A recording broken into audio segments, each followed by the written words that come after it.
Hey everybody, I wanted to go over some of the stuff we went over in class in Econ 100B, Intermediate Micro.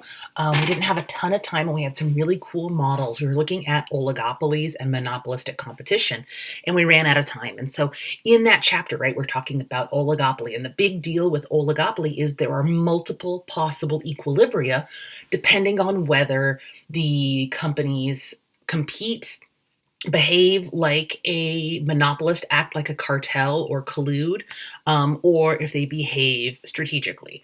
And so remember, in oligopoly, there's a small number of firms, and so they can behave like a monopolist if they work together, if they form a cartel or collude or make decisions together about price or quantity, and then they'll have the monopolist outcome. They can behave pretty competitively, though, and strategically, and there are lots of different ways we can see that unfold. And so the first model we looked at was the Cornea Model, which looked at strategy being based on quantity. We found the firm's best reply functions, which were their marginal revenue curves set equal to the marginal cost. And then that told us what quantity they would choose based on what the other firm did. And so we're assuming a duopoly, and the strategy in that is a game theoretic model where they pick a quantity. The Stackleberg model was the second model, and it's just like the Cournot model, except that there's a leader and a follower. It's a sequential game. And so that's the one I wanted to solve and talk about a little bit. And so what I'm going to do is go over solved problem 13.3 in the book. And that uses that same example of two airlines, United Airlines and American Airlines. And we've already derived some of these equations in the book and in the lecture. And so I'm going to go over how to solve a Stackleberg model. Okay? So I'm going to take it to the dot cam and we'll take a look at how to solve this model. Okay, so like I said, this is solved problem 13.3 in the textbook, and this is looking at that United Airlines problem that we have been working with throughout the chapter, where we have a market demand function of 339 minus P, marginal cost faced by the market. We're assuming identical firms, and that means that the inverse demand function is going to be P equals 339 minus the quantity American produces and the quantity United produces. So those two quantities make up the market demand, right? And so what we'll do here in the step-by-step way to go through this is we're going to solve the Stackleberg model by first determining the follower's best reply function, then determining the leaders or the first movers inverse demand function, and then that inverse demand function is going to let us solve for profit maximizing quantities in for American and for United and for our equilibrium price. So let's get after it. So we start out with wanting to find the best reply function for United. So that's our first step because they're the follower and American is the leader. So we want to find the follower's best response function.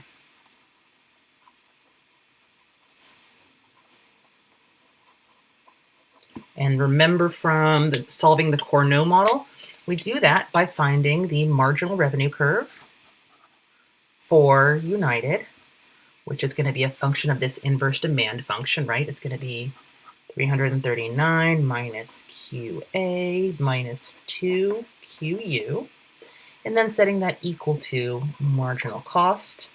It's going to give us 147 equals 339 minus QA minus 2 QU.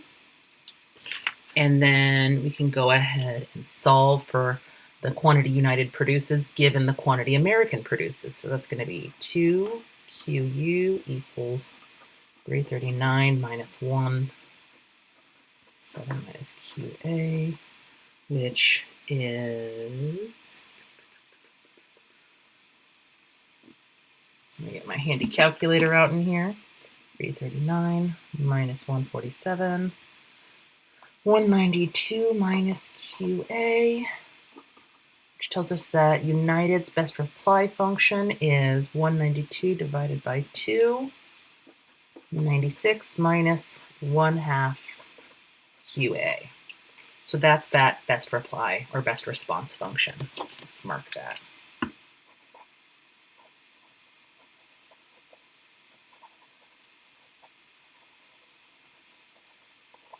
And the idea here is that American Airlines is the first mover, but they're going to take what they believe United will do into consideration before they make their choice. So now we want to find the leader or the first mover, or I'm trying to think what the book calls it, whoever moves first in this strategic model. We want to find their residual demand curve. So we'll find the leaders.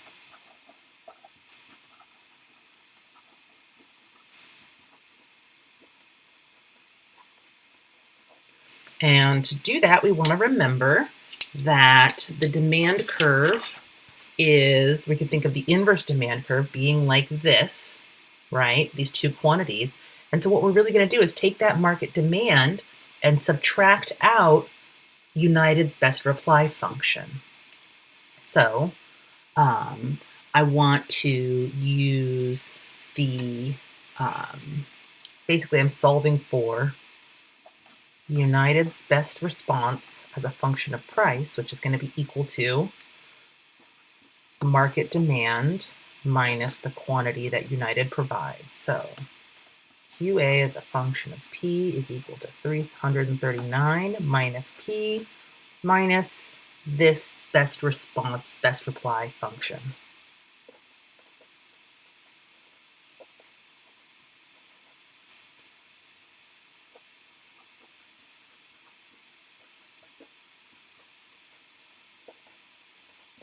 Right?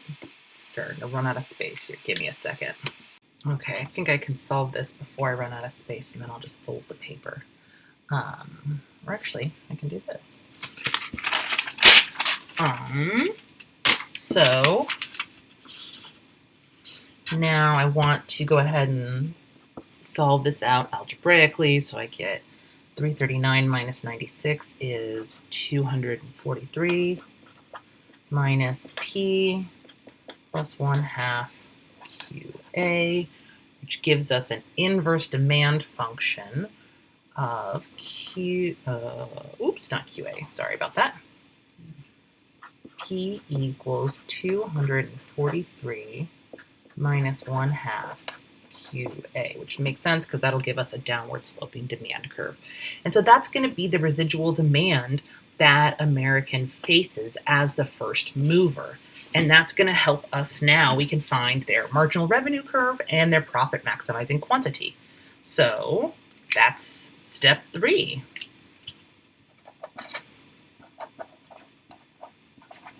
We want to solve for the leader's profit maximizing Q. And then that'll help us solve the rest of the market. So United wants to maximize profits. What are they going to do? Set marginal revenue equal to marginal cost, right?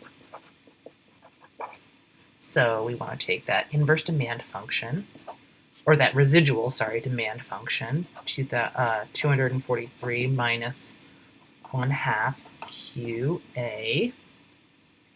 And we want to go ahead and find the marginal revenue curve associated with that, which is going to be marginal revenue for American is 243 minus, it's going to be, instead of 1/2, it'll be 1 QA. So I'll just write that.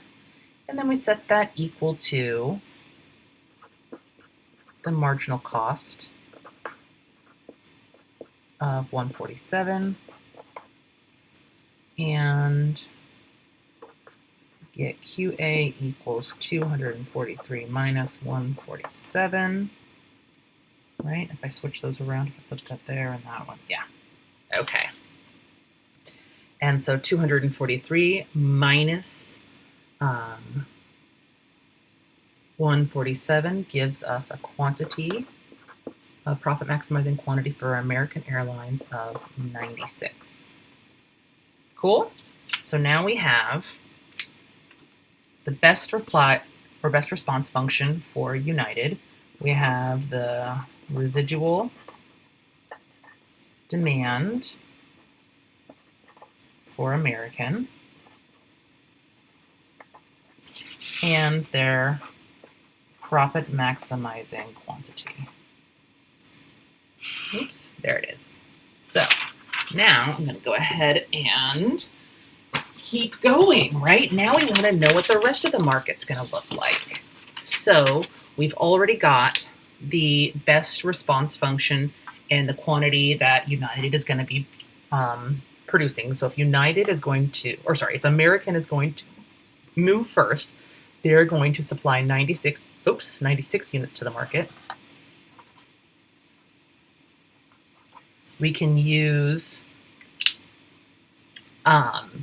United's best response function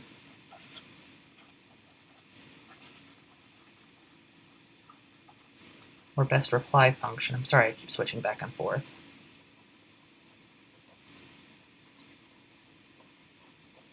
To solve for the market quantities.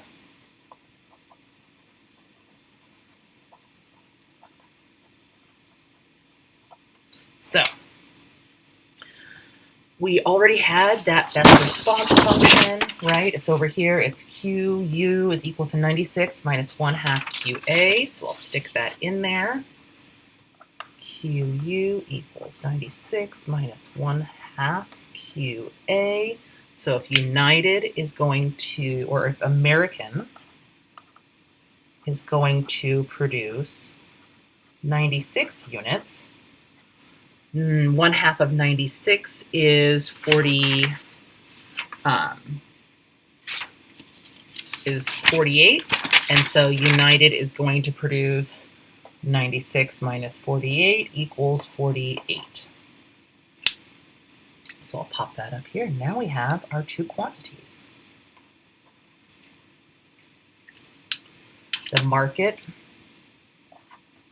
is going to be composed of those two firms. So we've got 96 plus 48 gives us a total market quantity of 144. And then we insert that into our inverse demand function or our demand function, either way. The price is going to be equal to 339 minus Q, which is going to be 339 minus 144 equals 195. Oops, there we go.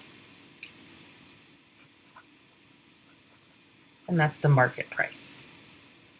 And if we wanted to, now we've got our market equilibrium, we can graph this like they did in the book, and you'll kind of see how it makes sense, right? So if we go ahead and let's graph it like they did in the book, where we start with I'm going to get a fresh piece of paper so I can do this right. The demand for the market. So we'll look at the market from kind of American's perspective, but it's going to be based off of the residual or the best response curve of United. So we have the quantity American produces and then the quantity United will produce in response. And then we have our market demand right here.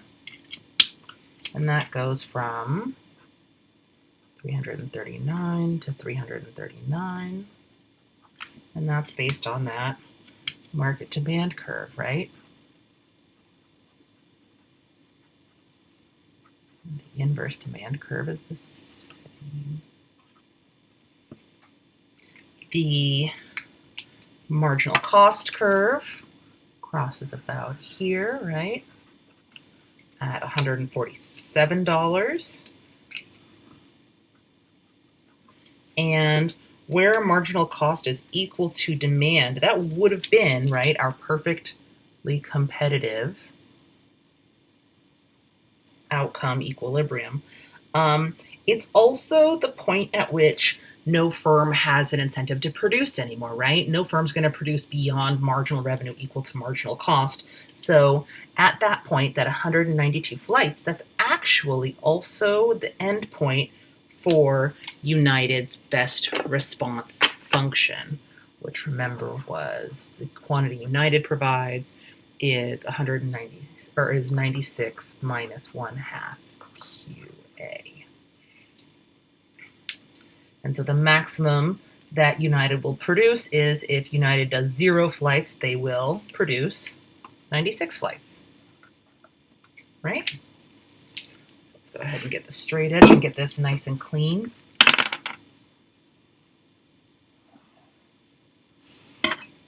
So that's United's best response curve.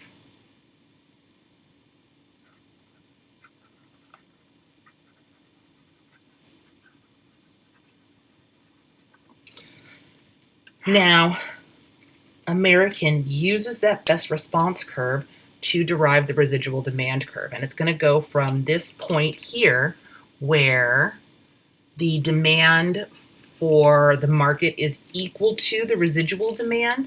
And that's the point where United isn't producing anything, right? American produces 192 flights and United produces 0. So that's one point. The other point's going to be over here on the price axis, and it's going to show us what United, or what American rather, would do if they faced with their residual demand curve. So let's get their residual demand curve up, and that was going to be P equals 243 minus 1/2 QA, and we can solve, so that gives us that end point of if the quantity supplied at a quantity of 0, the price would be 243, if that makes sense, right? So that gives us now the residual demand curve for American. And based off of that, we get American's marginal revenue curve. Oh, wrong color. If you don't have your colored pens, what are you even doing in life, right? I don't love that. That is not a very good marginal revenue curve, because that's definitely not half the slope. That's supposed to be a slope of 1, but we're going to call it good. So that is where we're going to see American produce at marginal revenue equal to marginal cost. That's 96 flights, which we can take down here and see that, okay, if United, or if American does 96 flights, American will do, if American does 96 flights, United will do 48, and that's going to give us a total market price of 243, which was our outcome, right? That's what we ended up with in the end. We had American producing, 96 flights, United producing 48 flights, and, oh, that's right. Okay, sorry. That's not our price. That's our price, 195. And that's because the demand curve is not hit here at 96 units, because it's not just the 96 flights. It's actually the total of 144 flights being provided. So 144 flights at a price of $195 is the market equilibrium.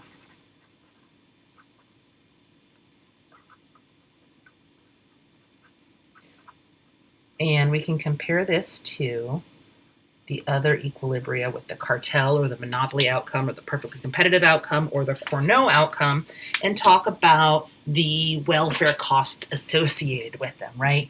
We can kind of think about the perfectly competitive outcome being over here.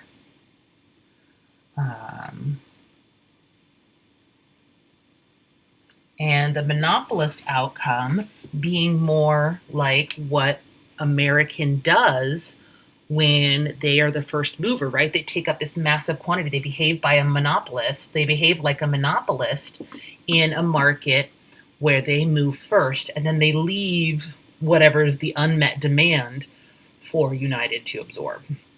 So hopefully that helps you solve Stackleberg model problems. If you have any other questions about the Stackleberg model, let me know. Otherwise, have a great day, and I'll see you all next time. Let's label this.